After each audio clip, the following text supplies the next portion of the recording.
So Duelist Saga is going to be out probably about less than 12 hours from now or something, essentially today. So a little tiny bit late on this one, but every set we do a little meta kind of review of the whole set, and because there's a whole lot of new cards here, there's a whole lot of reading, I went and did the courtesy for you and essentially read all the relevant cards here and took out the good shit, and basically we're just going to ignore all the crap stuff. Now for the most part, most of the cards here are actually sort of playable to an extent. There's nothing particularly garbage in here. Obviously there is some bad stuff, but nothing like, you know, obscenely just bad. Like a lot of stuff here I feel could be sort of useful in the future. Now let's just get one thing out of the way. Of course, this is a reprint set, and the way it works is there's a box that you can get for about £12 on eBay, I believe, and you get 3 packs in each box, and each box has 3 packs of 5, so 15 cards essentially all together, all ultra rares. So you're gonna get some reprints, you're gonna get some new cards, you're gonna get some of that juicy erratas as well. So that's basically the set itself. Everything is an ultra rare, absolutely every single card. Don't know how expensive that must have been to print, but I don't know. It's definitely a cool set, and if you're not kind of aware, 15th anniversary of Yu-Gi-Oh, whatever. So pretty cool. Now let's just get through the basics. Now obviously Imperial Order, Brain Control, Bryanak, all those kind of cards, they've been reprinted and errated, so you're going to be able to pick them up in this set if you don't have the old stuff here. Not going to go over each effect because we've known that information for quite a while now, and if you are interested in these cards you probably already knew what was going on with those cards. Now Imperial Order, of course, probably one of the better ones because the errata doesn't really change anything. The card's still fucking busted. It's at 1 now. Hopefully we don't see it go any more than 1. Hopefully it go back down to 0, but that's a whole different video altogether. Now all those erratas are in here, so feel free to try and get those picked up. One other important errata as well that I want to bring up is Necro Valley. Now Necro Valley has a new errata where I believe it has the anime effect now, because the anime effect now is essentially that nothing in the graveyard at all can ever work or function. It's not quite at that level, but it's as close to the anime as it is, I believe. So what this does now is that you actually cannot use anything in the graveyard that would move. So previously a Paleozoic trap, for example, would be able to summon itself out of the grave because it's not moving a different card. Now they've changed that effect completely, so now Necro Valley says negate any card effect that would move a card in the graveyard to a different place, so even including itself. So Dante can't add himself back, Paleo traps can't summon themselves out. That's probably the most relevant thing, especially considering how we're going to be essentially in a Paleo format up until Maximum Crisis, at least until someone figures out a way to fix this. But yeah, Necro Valley is obviously really fucking good right now against that deck, so that's been errated. That's something to keep an eye out for. Now of course, one final thing before we get into all the new cards, MX Saber Invoker, that's a very big important reprint. Well, it was before the ban list. I don't know how relevant this reprint is now, but that card has crashed in value. I'm actually just curious to see how much it has actually crashed. So basically, for those of you who don't know, this card has been very, very relevant in Zoo. Now, how relevant Zoo is going to be after Maximum Crisis? Probably not that terrible, to be honest. Now, as you can see, the graph here, whoo, baby, it's fallen quite heavily. Not as much as I expected, actually. Still sitting about like the 2 or 3 euro mark. So still kind of pricey, actually. Now, the Duelist Saga ones, of course, they're going to be a lot cheaper. So you're looking at about 16, 17 euros for each. But yeah, that's all the basic stuff out of the way. Now, moving on, let's get into the new cards. I've got that out of the way finally. So every set, we read the cards, we go through the meta ones. I point out the ones that are relevant, not relevant to you, and essentially we go from there. So we're 4 minutes in, we're finally starting this. Sorry, I tried not to ramble too much, but I did want to point out all the important things before we get into the set. So without further ado, let's begin on our long fucking journey through this stupid set thing. So first up, in alphabetical order we've got Double Fin Shark here. Now this is essentially, to summarize it for you, now I will be referencing other cards just to help you understand. It's a level 4 water, that's Crane for waters, for fish rather.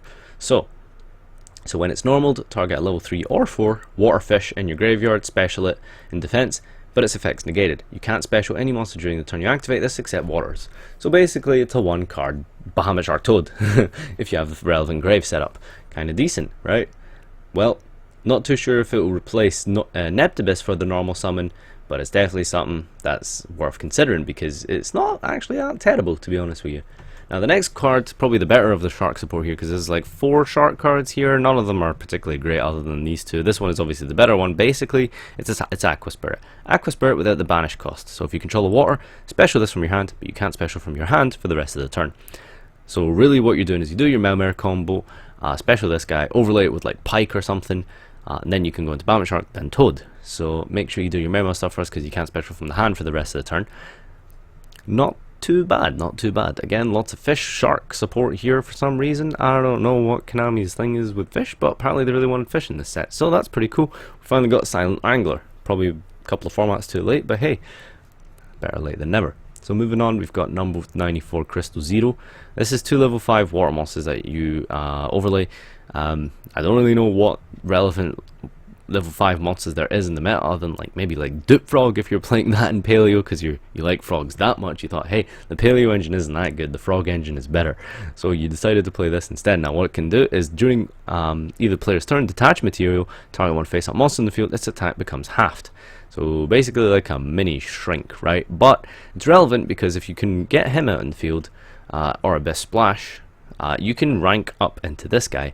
Now this guy's effect is he requires 3 level 6 waters, but you can also rank him up using a water XC, then gain those materials. And what it does is it gains 500 for each material attached to it.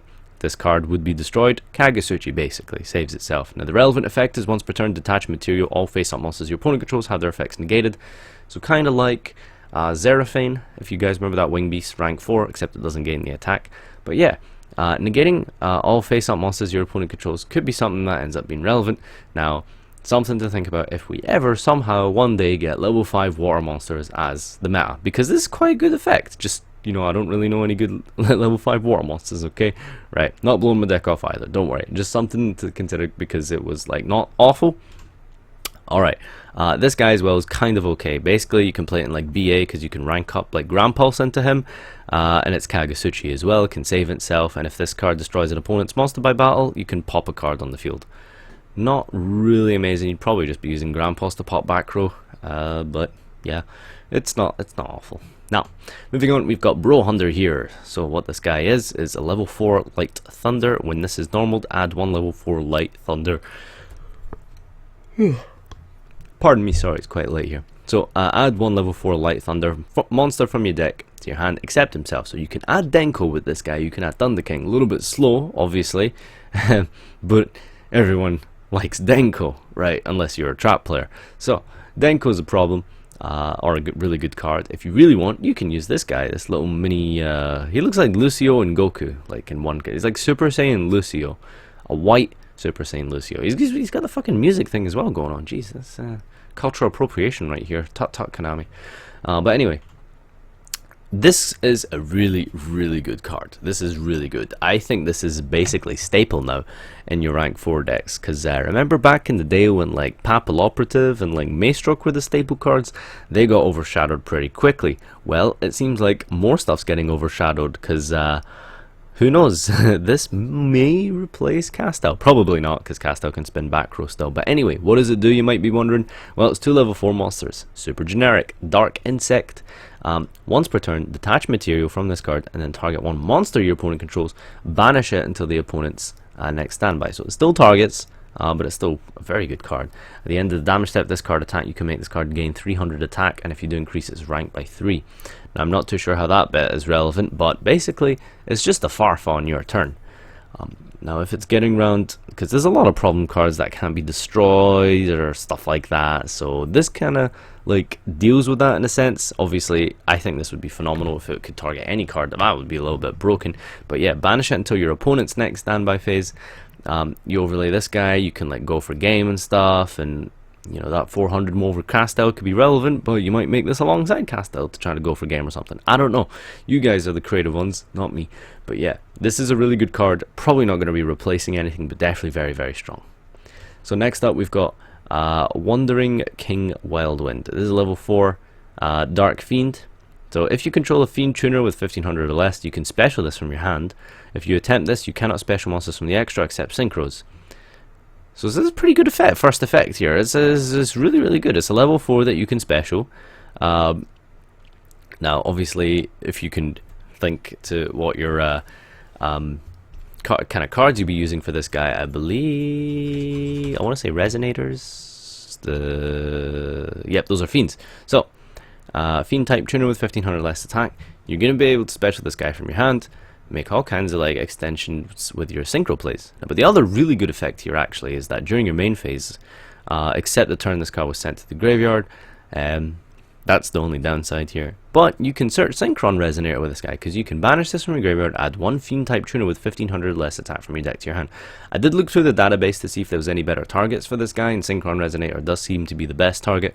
But Synchron Resonator is a very, very good target. So it is quite slow, but it seems like the first effect could probably help you out in a lot of synchro decks, so something to think about.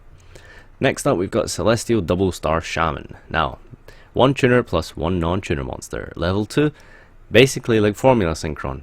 Now, when this is synchro summoned, you can special up to 4 level 2 non-tuners from your hand and or graveyard in defense, but they have their effects negated, and you can't special summon from the extra for the rest of the turn except synchros. So you can only use this once per turn. That's really strong. That's like, this guy, you make this into a tuner and then you bring out like so much fodder to like go into like more stuff. This is really, really good. Now, again, I'm not very creative, not very intelligent enough to be able to tell you how to use this in like dark synchro decks, but I feel like this has a lot of potential. There's a lot of potential in this card. I don't quite know what it is, but I think it's there. So, I don't know how you're going to find the extra deck space in that deck, by the way. Like, that deck's really full.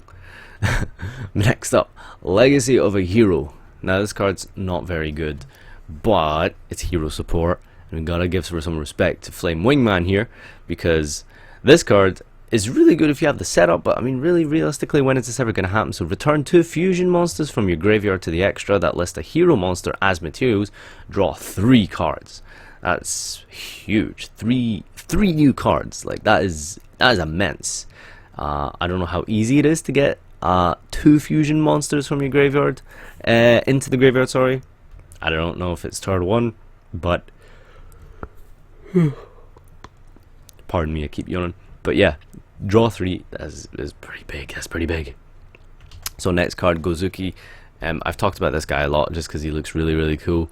And just the able fact that you can main phase, send Mizuki from your deck to the graveyard, and then when he's sent to the graveyard, you can banish a zombie from your graveyard, except himself, and then special a zombie from your hand. You can only use each effect once per turn, so yeah, lots of cool synchro plays and stuff you can maybe do with him. Being able to like get bricks out of your hand and onto the field is really strong just by banishing useless zombies out of the grave. I feel like there's some really cool stuff you can do with him. Next up, we've got Vision Hero Vion. This guy is really, really good as well. This is some really, really, really good support here. Now, if this is normal or special, you can send a hero monster from your deck to the grave. You can only use this effect once per turn, and then the other effect is once per turn, banish a hero from your grave, add a poly from your deck to your hand.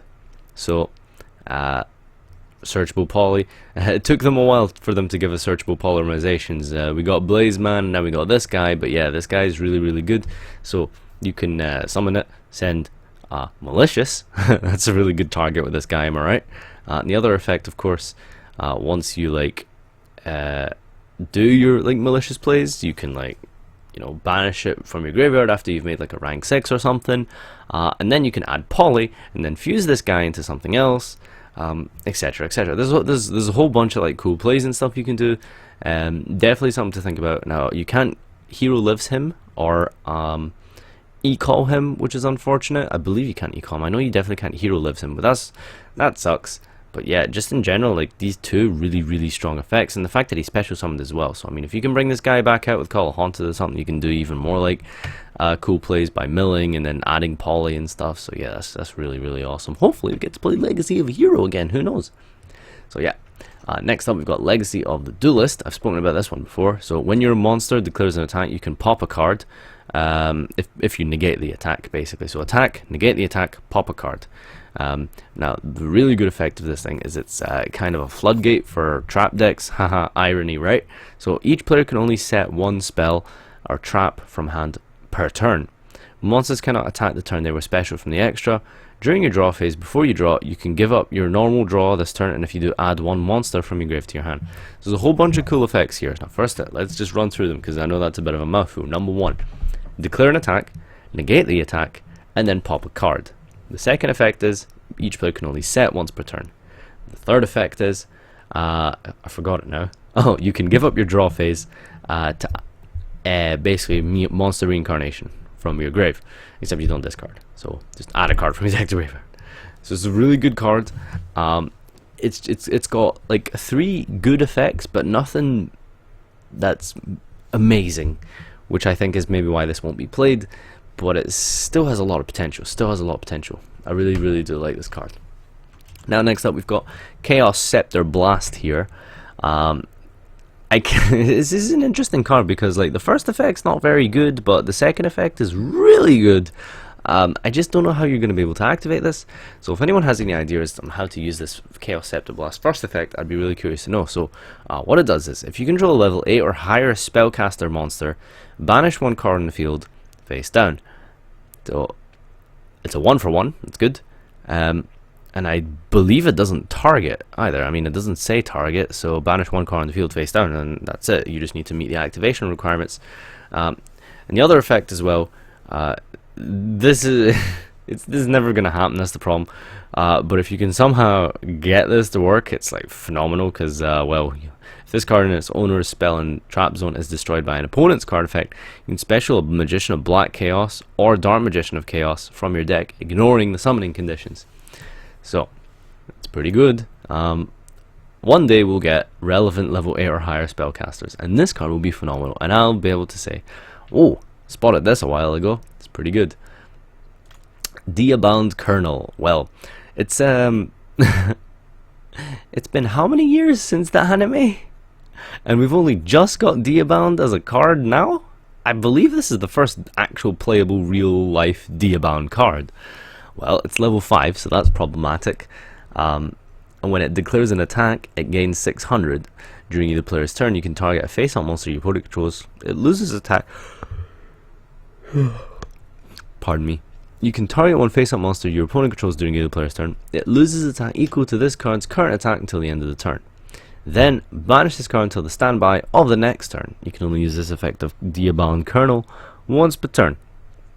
Now in the anime, he was a lot better than this. Diabound had like 5 effects, and he could like absorb attack and then like gain the monster's effect and like stuff like it was just card was bananas. Okay, card was bananas. So a little bit sad that that hasn't like been incorporated, but hey, this is just Diabound Colonel. This is like the first level or stage of Diabound or something, right? I don't know. I'm sure we'll get like a bigger, crazier version of Diabound eventually, I think. I don't know. Next up, we've got Harpy's Featherstorm. Harpies, you see, are a deck. I'm gonna let y'all in a little sleeper secret here, right? Harpies could be quite good just before Maximum Crisis. You know why? Because Paleozoic's a deck, right? So y'all gonna sneak into some meta here, right? And you're gonna activate Hunting Ground, and you're just gonna pop all your Paleo traps, right? You're gonna pop them all. This card is really good because, well, 1, it's searchable. Second, if you control a wind beast type monster until the end of this turn, negate any monster effects your opponent activates. So if you control a harpy, you can activate it from your hand. So the fact that it's a trap isn't relevant. If this card in its owner's spell and trap zone is destroyed by an opponent's card effect, you can add 1 Harpy's Feather Duster from your deck to your hand. So that part isn't relevant. But just the fact that you can negate monster effects with this thing is really strong. The fact that you now have Hunting Ground as a way to like tackle Paleos, well, it's probably not going to be that good, but Harpies feel like there's just something really good about them. I think it's just mostly the fact that you can like pop this, that you can search this and then like use it like from your hand on the turn you use it. Now you see, Harpies now have a way to deal with back row, and they have a way to deal with monsters. So you put those two together, well, it could be an okay deck. I don't really know, maybe not amazing, but it's just a really cool card. It's definitely a really cool card. Next up is this like card here, Fallen Paradise. Now, I was going over the cards, and I came across the guy that summons something. Let me see if I can follow. I think it's Dark Summoning Beast. So these cards go together, right? So I read Dark Summoning Beast and I was like, right, okay, I don't know if that's good or not. But then I read Fallen Paradise and it's like, it's kind of like Man to the Bounds of the Creator. But anyway, so this Dart Summoning Beast, he's not very good because he's level 5. If he was level 4, that would be different. But yeah, if you can somehow get this guy in the field, you contribute it to special Uria, Hamon, or Raviel from your hand or deck, ignoring the summoning conditions. Also, monsters you control cannot attack for the rest of the turn. You can only use this once per turn, but then you can also banish it from your graveyard to add one of those aforementioned monsters. Now, I don't know where they're from, maybe the anime or something. I don't think I've seen like the series or whatever, but apparently it's quite popular because there's the support card for it. GX apparently, I don't know. So yeah, now if you manage to tribute this guy's effect and summon Uria or one of those guys from your deck, and then you have Fallen Paradise on the field, well, that's just really hard to like out because your opponent can't target them in your monster zones with card effects, and those monsters can't be destroyed by your opponent's card effects while you control them. If you control any of them, you can draw 2 cards, and you can only use this one. That's like Mound of the Bound Creator, but for these monsters. So they're unaffected by like everything essentially, and then you draw 2 cards once per turn. I mean, I can totally imagine myself losing to this at locals. That could be a skill issue. That could be perhaps this deck might be not actually garbage. So draw 2 cards every turn, and they're unaffected by everything essentially. So I mean, in your monster zone with card effects, so they can't be targeted, and they can't be destroyed by your opponent's card effects. So I mean, like really realistically, what are you doing? Like untargeted stuff like Storming Mirror Force, which I don't really think is that popular, and also Kaijus. I mean, that's really the only bad thing, but Kaijus haven't been super popular right now. They might be at Maximum Crisis, but until Maximum Crisis, maybe not. And the artwork is pretty cool as well. You can see like it's called Fallen Paradise, so I mean it's got some religious connotations here with Adam and Eve and stuff. You got the apple here and this evil looking tree, some demonic looking things inside there. So yeah, looks cool. It's got that going for it as well, artwork. Now White Veil, so I'm trying to speed through this because I just realized we hit 20 minutes like a couple minutes ago. So more back row hit. It's kind of similar to Legacy of the Duelist in some respects. So it's an equip spell. While the equip monster battles, your opponent can't activate any spell or traps until the end of the damage step, so it completely shuts down Mirror Force. When an attack is declared involving the equip monster, face up spell and traps your opponent controls have their effects negate until the end of the damage step, even if this leaves the field. And when the equip monster destroys an opponent's monster by battle, you can destroy all spell and traps your opponent controls. That's really strong. That's really strong. So you can essentially equip this attack. It's Cold Wave, so like they can't activate anything. It's like Armades basically, and then you can destroy all their back row. So I mean, I don't think there's any way to like search this or something, but I mean this seems very tough to deal with if you're playing a back row deck. Realistically, you'd have to like do something to the monster before it enters the battle phase. Next up, we've got Cosmic Blazer Dragon. It's essentially really similar to Stardust. Sorry, not Stardust. Quasar. It requires a tuner synchro monster and 2 or more non-tuner synchro monsters. It's level 12, 4000 defense and attack, and you can basically banish that until the end of the end phase to activate one of these quick effects. So when your opponent activates a card or effect, negate it and destroy it. The second effect as well is when your opponent would summon a monster, negate the summon and destroy that. So it's also got the judgment effect as well. And then the final attack is you can final effect is you can negate an attack, but that's not very good. You're probably going to be using this for like the solemn warning effect. So it's really strong. Don't really know if it's worth a synchro tuner, one synchro tuner and 2 non-synchro tuners. That's a lot of investment into one card for essentially a warning. But it's still very strong. If you back this up with like traps and stuff and Dark Synchro or something, which I guess you can play a build of it where you do run traps because you're essentially gonna like the idea. Some Dark Synchro decks essentially go with the idea that you make something like Quasar, Crystal Wing turn 1, and then you use Librarian to like draw into back row to protect it, and then like win next turn. That's one way to play the deck instead of hand loop. So it could work there. I don't know. It is really strong. It is really strong. Okay, almost there, guys. Final card, Clashing Souls. So again, it's more strange back row hate that they've got, except this is a little bit more than back row. So how this works is, during damage calc, if your attack position monster battles an opponent's attack position monster with higher attack, the controller of the battling monster with lower attack can pay 500 for that monster to gain 500 attack during damage calc only, then repeating this effect until a player chooses not to pay life points. Neither player takes any battle damage from that battle. Also, after damage calc, if any player's monster would be destroyed by that battle, send all cards that player controls to the graveyard. So basically, you get into this like little mini life point duel with your opponent. So I believe that if you attack your opponent first with a weaker monster and then pay life points first, you're going to lose. So it's not very good that way, because you can't just both start at 8,000, attack, and then destroy everything they control, because essentially he's going to win on the life point battle because you started paying before them. So unless they've upstarted or something, it's not really great. But I think just the fact that this destroys everything they control was worth mentioning. This has been the Duelist Saga set review. A bit of a mouthful, but there's so many new cards and a lot to go through, and like I said, a lot of them are just not terrible. So there you go. Thanks everyone for watching. If I've missed anything out, if I've said anything wrong, please forgive me. Don't crucify me, boys.